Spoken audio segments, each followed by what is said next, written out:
Институтот за македонски јазик и филолошкиот факултет во Штип денеска потпишаа меморандум за соработка. Деканката на филолошкиот факултет, доктор Драгана Кузмановска, вели дека ова е само продлабочување на соработката која што постои од основањето на филолошкиот факултет. Ние веќе си ја имаме таа соработка, соработуваме уште од нашите почетоци, тие се наши поддржувачи уште во зародишот на катедрата за македонски јазик и книжевност,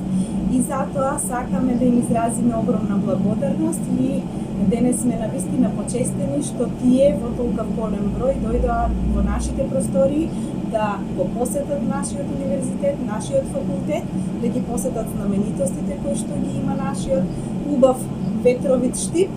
и да успееме да договориме едни наши соработки, продлабочувања и да разговараме за нашето најдрагоцено богатство кое што ни е оставено од предците и за кое што треба да се грижиме, да го негуваме и како што велат нашите великани, негибнато да им го оставиме на нашите следбеници.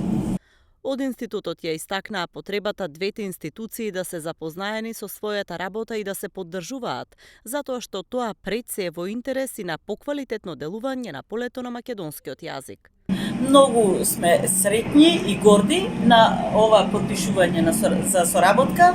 Од институтот дојдовме 25 луѓе, што самото тоа кажува дека постоеше интерес и е топло поздравена оваа иницијатива од една страна, од друга страна на овој начин се приклучивме кон одбележувањето на 150 годишнината од раѓањето на нашиот великан Гоце Делчев. Представниците од Институтот за македонски јазик ја посетија и спомен собата на Гоце Делчев во чест на одбележувањето на 150 годишнината од раѓањето на големиот македонски револуционер.